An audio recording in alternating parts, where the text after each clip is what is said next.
You don't want none!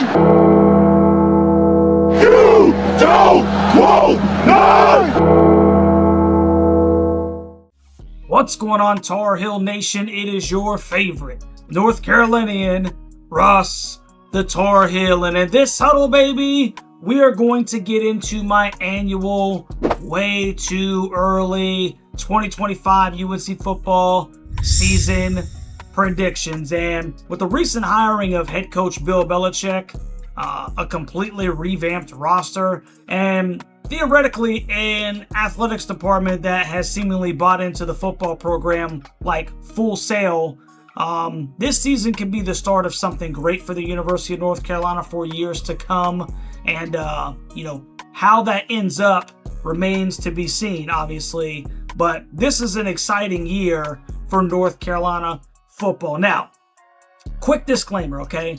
I have been absolutely terrible at this in previous years, man. But I have an excuse, okay? My excuse is the fact that Carolina had a national championship winning Hall of Fame head coach, 3 top 15 recruiting classes in the past 6 years under said coach, and 2 NFL quarterbacks and an All-American running back at their disposal. And it just never lived up to the bill. Now, I predicted that Carolina would go 11-1 in 2023. They went 8-5 with a bowl loss. I predicted Carolina would go 10-2 in my way too early season prediction last year. Carolina went 6-7 with a bowl loss. So, way too early season predictions from Russ the Tar Heel, 21-3. What Carolina actually did was go 14-12 with 2 bowl losses. The question is, will I learn from my mistakes? Or is there a reason, or 2 or 3, that I should be optimistic about this season? Now, what I'm going to do is I'm going to go through here, and we're going to go game by game, and I'm going to give you my personal prediction, if you will, for that game as of June 1st. I want to emphasize, as of June 1st, these things could sway to the left or right because there's no telling what stinking happens, over the course of the next 3 months until that September 1st kickoff against TCU that we'll talk about here in a second. But before we get into that, man, shout out to the Huddle Hooligans for all that they do. Their financial support and their friendship mean the absolute stinking world to me.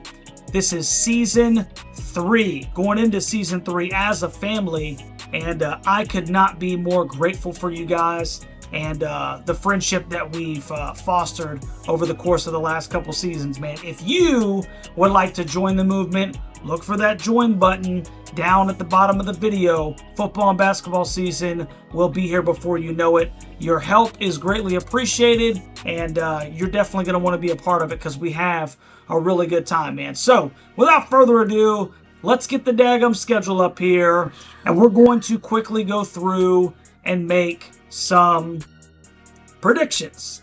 Now we start off with a Monday night 8 p.m. kick on Labor Day, Kenan Stadium, ESPN against TCU. Might be a top 25 team at the beginning of the season. And the Horned Frogs quarterback Josh Hoover can absolutely spin that thing, man. Almost threw for 4,000 yards last season, had 27 touchdowns and 11 INTs, but they lose their best receiver in Savion Williams. They also replaced 3 offensive linemen, so it's going to be very interesting to see how the Horned Frogs reload, right? And they'll be going against an unknown, as Steve Belichick is going to bring his 4-2-5 defense into this one, but TCU doesn't have any film that they're going to be able to look at, man. But then, you look at the turnover, as far as the roster is concerned for the Heels as well, and there are so many question marks on this team. And yes, Bryce Baker and Gio Lopez have tremendous upside, right? Yes, the wide receiver room for Carolina has a lot of young talent, and the offensive line should be better, but there are so many questions for Carolina going into week 1, man. TCU, they've had a program that's kind of been together for a while, and UNC really has made so many changes this year. How quickly they can put it together, that remains to be seen. We do have Bill Belichick, and I think that people are going to find out that Carolina's put together a stronger roster than they might believe right now, especially going up against Atlantic Coast Conference competition. But this is subject to change, man. I hate it, but right now, dude, I'm leaning TCU right now in the opener. And please forgive me, Tar Heel Nation. I'm kind of 55-45 on this one here as of June 1st, okay? I'm going to lean TCU, and like I said, I'm answering these things. I'm looking at these predictions as if I was a betting man, but it's subject to change. So right now, I got Carolina dropping this one to the Texas Christian Horned Frogs in Chapel Hill, moving them to 0-1 on the season. Next up, we're going to spend not too much time on these next two. Carolina plays Charlotte in Jerry Richardson Stadium. That place only seats 15,000. There's no reason that Carolina should ever play at a stadium that only seats 15,000, and that's why this game is not going to be nationally televised. It's on ESPN+. Carolina beat the 49ers last year 38-20, and I think that as a team, Carolina's going to be better because they'll be better coached. Heels moved to 1-1 on the season by beating the Charlotte 49ers fairly convincing. Then they'll come back to Chapel Hill to take on the Richmond Spiders for the first time since 1978. Carolina is 12-2 all-time versus the Spiders, and they do have an unblemished 8-0 record at home. That continues. Carolina moves to 2-1. No reason to spend too much time on those two football games. Then, a very interesting matchup as the Heels head down to Orlando, Florida to take on the UCF Knights in Scott Frost 2.0. Now, UCF is coming off of a 4-8 campaign, and they are obviously trying to rekindle that magic they had with Frost a couple of years ago before he bolted for his alma mater, the Nebraska Cornhuskers. But will they have the juice in year one? I think UNC at this point, playing 3 games up to the UCF game, they're going to go into this one favored by at least a touchdown. And I think that the Heels roster is better than UCF's roster right now. And the Heels finish up the non-con schedule at 3-1 with maybe a closer victory at UCF. 3-1 in the non-con. That wouldn't be bad as far as Bill Belichick and his start to his Carolina coaching career. Now, moving into ACC play, right? Carolina has a bye week after UCF. That's sandwiched right in between a huge matchup in Kenan Stadium. Dabo Swinney and the Clemson Tigers, dude, who everyone believes is going to be a national title contender. And Cade Klubnik is getting all types of Heisman Trophy talk, right? I'm all for Dabo and Bill in the years to come, but I think we all realistically think that the Heels are not going to really be in position to get this W. Even though it's at Kenan, I would have loved to have this home game maybe next year, year 2 of Bill Belichick. But Carolina drops their tough ACC opener, and they go to 3-2, 0-1 in the ACC. Don't be surprised if this game is not an absolute blowout per se, but I do think that Clemson is pretty clearly, obviously, the better team right now. The only one saving grace is, how does that Bill Belichick coaching staff, how does that play as a factor in these games? Then they drop it to Clemson. They go to 3-2, 0-1 in the ACC. Carolina then has another bye week before heading out to the West Coast to take on the Cal Bears for some Friday night football. Now, Cal went 6-7 last year, 2-6 in the Atlantic Coast Conference in their inaugural ACC season. And gone is Fernando Mendoza to the Indiana Hoosiers through the transfer portal. So that guy really carried them. And a big question for Justin Wilcox is going to be who is going to handle those quarterback duties. I'm not particularly impressed with what Justin Wilcox actually has over there in his 9th season at Cal, and I think that his seat may be getting a little warm, dude. Bill Belichick and this roster are starting to get accustomed to one another by this point. They've played, 5 football games. They've had 2 bye weeks. A lot of time to be together, man. They got 2 weeks to prepare for this trip out west. And Bill Belichick is just greater at coaching than Justin Wilcox, and so is the Carolina roster. Carolina moves to 4-2, 1-1 with a close victory out by the Bay. Next up, the Heels will face Virginia in Chapel Hill in the South's oldest rivalry. Now, Tony Elliott and the Who's were 5-7 last year, and they've only been bowl eligible once in the past 5 seasons. North Texas transfer quarterback Chandler Morris is expected to be named the starting signal caller for the Who's replacing Anthony Calandria and Tony Muskett, who both transferred to different schools. And, the question is what does he really have around him to really do any damage in the long run? Man, Carolina blasted the Who's in Charlottesville last year. They win at home. Carolina moves to 5-2, 2-1 in conference. More Friday night football. And this next game is on Halloween night, which I'm pretty stinking stoked about. Now, Carolina heads up north to take on Fran Brown and the Syracuse Orange.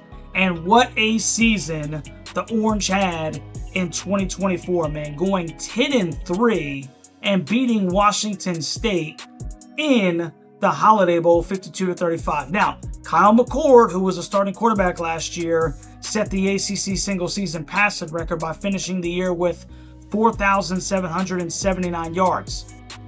But he's gone, right? And in steps Ricky Collins, a transfer from LSU. Can the Qs strike gold again at that quarterback position? I'm not going to lie, man. I think this is a tough game. And for whatever reason, Fran has got some things going for him up there at Syracuse right now. It's going to be a tough road game, man. Tough atmosphere on Halloween night. They're playing in the Dome. It actually should be pretty loud. And once again, man, as of June 1st, I got Carolina dropping this one, man. I'm about 60-40 for the Qs right now, moving Carolina to 5-3, 2-2 in the conference. Now, Carolina then tries to right this ship by hosting the Stanford Cardinal in the next week. They're one of the worst teams in the conference last year, going 3-9. But newly hired general manager and two-time Heisman finalist Andrew Luck is obviously going to be trying to bring the Cardinal back to relevance as he did as a football player in the early 2010s, right? That's going to take some time, though. Not to mention, if this is a noon kickoff on the East Coast and Stanford's not very good, Carolina's sitting there at 5-3, 2-2, that's going to be a little bit difficult for a West Coast team coming out here and playing 9 a.m. football as far as their internal clock is concerned, man. I think Carolina gets the dub. They move to 6-3, 3-2 in the conference. Then Carolina then starts rivalry road, if you will, with their last 3 games against Wake Forest, Duke, and NC State. And I personally like this, man. It's going to be a fun 3-week stretch. And of course, we want to win the state. So let's see how we do. Carolina heads over to Winston-Salem first to take on the Deacs, who went out and plucked head coach Jake Dickert from the Washington State Cougars. Now, Robbie Ashford transfers over from South Carolina to try and take the job from Hank Backmeyer, who started last year. But once again, this is a team that went 4-8 last year, and I think it's going to take some time for Dicker to make the Deacs pesky again, right? Demon Deacons are always pretty pesky. How quickly can he, fill those shoes and make the Deacs pesky again? I think Carolina gets the W, maybe a little bit closer than expected. They always play Carolina pretty tough, man. And the Heels move to 7-3, 4-2 in the conference. Then the Heels will host Manny Diaz and the Blue Devils for a chance at some get back. The Dukies roared back last year from a 20-0 halftime deficit to stun us 21-20 and take the victory bell. Should have never stinking happened, dude. Now the Dukies bring in Tulane transfer quarterback Darian Mensah on an $8 million NIL deal that's over the course of 2 years. It's absolutely crazy to me that they're paying that kid that stinking kind of money, but they went all in on him. We'll see what he can do. Manny and the Devils surprised some people last year, including myself, by winning 9 games. I would say it was a pretty impressive coaching job. At least they surprised the hell out of me, like I said, man. So the question is, can they keep that same stinking pace, man? Manny is doing some good things over there in Durham, dude, unfortunately. But I really do think that this is where the Bill Belichick factor really starts kind of flexing. And Carolina paints the victory bell, the better shade of blue.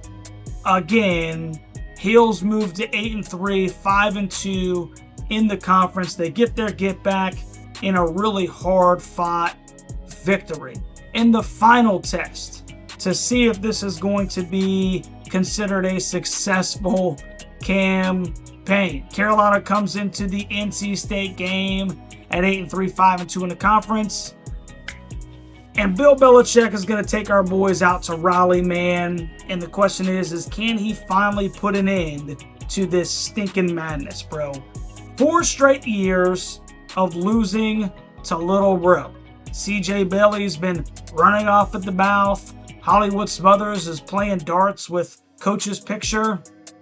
And I like it, right? I like it because that's going to make it feel so much sweeter to walk in there and punch Wolfie in the mouth and finally swing the pendulum back to the right, back to sanity, man. Plus, you already know how I feel about Dave Doran, man. The guy is a stinking clown. In football terms, this one is personal, and it's going to feel pretty stinking good if Carolina can go in there and handle business. Obviously, it's going to have the opposite effect if Carolina can handle business, but I think they do, man. Carolina finishes the regular season 9-3, 6-2 in a good start for Coach Belichick. Now, it's early, and like I mentioned in the beginning of this video, there are a ton of unknowns for this North Carolina team, but there is some talent on this roster, man, and we're talking about the Atlantic Coast Conference in 2025. Not necessarily a bunch of juggernauts here, okay? This final record could slide 1 or 2 games either way for me. I do believe, however, that it's more likely to go a game or 2 in the win column more than a game or 2 in the loss column. And the main reason is that I just don't think Bill Belichick is going to be out-schemed or out-coached by many people like the previous regime was. That is the difference. Coaching is important, and as much as I love stinking Mac, he failed to really take ownership of the program, especially toward the latter years, by just allowing his coordinators to run the show, right? Couldn't stand it. Really upset me. Bill Belichick, win or lose, okay, he will have complete control of operations, and I am personally comfortable with that. So, you let me know what you think about my way too early UNC football season predictions, Tar Heel, and college football family. Is your boy onto something? Am I in the ballpark? Okay, or am I just a stinking homer, getting W's where W's shouldn't be? Either way, I want to know what you guys think down in the comment section. If you haven't already, man, do me a favor once again, like, share, and subscribe to the channel. Hit that notification bell so you'll be notified every time this Tar Heel posts Tar Heel content. It is a great day to be a stinking Tar Heel, and these 3 months can't be over soon enough, baby. Go Heels.